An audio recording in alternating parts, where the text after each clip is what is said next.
We're with UT's Director of the Bureau of Economic Geology, Dr. Scott Tinker. Sir, thank you so much for being with us. It's a pleasure, thanks. Okay, so people are talking about the powerful earthquake that rocked West Texas this week. Just how much damage can a magnitude 5.4 earthquake do? Well, if it's sitting under some large facilities, it could do quite a bit of damage. Anything over 5.0 is felt, and it's significant. We're fortunate this one wasn't there, and to our understanding, at least so far, nobody was hurt and no big major infrastructure damage, but could have been. Well, is there any idea what actually caused that quake? Cause is a tough problem. You know, it's one of the hardest things in science. But certainly out there, we know we've got a lot of activity, oil and gas production, which Texas and the world needs. But we also have to dispose of the water that gets produced with that oil and gas. And so through time, as we've done that, we've seen more and more earthquakes, small ones and larger ones. This is the largest that we've had in that region, and potentially caused by that kind of disposal activity. We'll work on it and try to eliminate all the things that it couldn't be. It takes a little bit of time to do that. But initially, we see it as associated in a region of other induced earthquakes. So with all the fracking and everything that's going on, are quakes like this becoming a more common thing in Texas? Yeah, hydraulic fracturing or fracking is the process of cracking the rock to produce it. And that can cause some very small earthquakes, typically not felt at the surface. It's the disposal of the water of the old oceans that's in those rocks that we're producing along with the oil and gas. You separate that water and have to put it back, typically deeper. And it's that disposal that will change eventually build up pressure in the subsurface, and natural faults that exist will move sooner than they would have on their own. And that's typically what causes these larger quakes. Now, a lot of people don't know that Texas actually has a number of major fault lines here, but what exactly is a fault line? well, rocks, think of your driveway.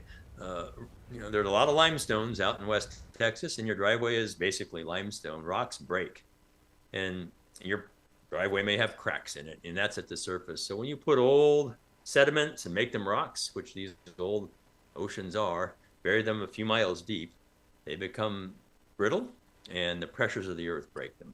So those breaks in rocks, those natural plains, are faults. So a fault line is typically one of these longer breaks in the rock, and they're planar, that exists, and they're natural. They exist all over in sedimentary and igneous rocks.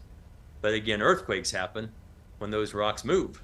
The rocks on either side of that plane shift, and it causes sound waves to move through the earth. The bigger the sound wave, the more likely we are to feel it. So we shouldn't be worried about, for example, the Balcones fault line that's here in Central Texas in Austin. Well, the Balcones system, which is a fault system that exists and runs all the way up into East Texas, and it becomes the Mejia-Talco fault system up there, has been here for a long time. Those are faults that were formed quite a while ago with sediments moving down to the coast, and they've been fairly dormant. We don't see any activity that is causing those to move, at least recently.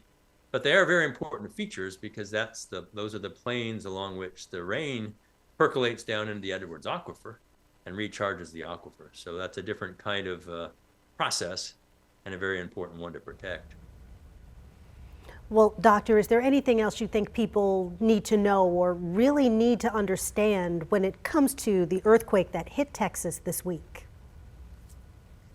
Well, I think it's important for people to understand that regulators in Texas and policymakers are working with academics like us and industry and NGOs to try to understand these and make sure that we can produce the energy Texas and the world needs, but also keep humans and property safe. It's those partnerships, and we don't always agree, but we work hard together, that are really important. They're very valuable.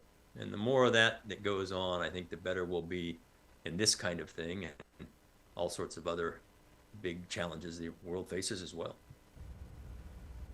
Oh, you know what? There was one other question I did want to ask you. When you have an earthquake like this, how far away can people actually feel it, feel those tremors and also the aftershocks? Yeah, it's interesting. It varies.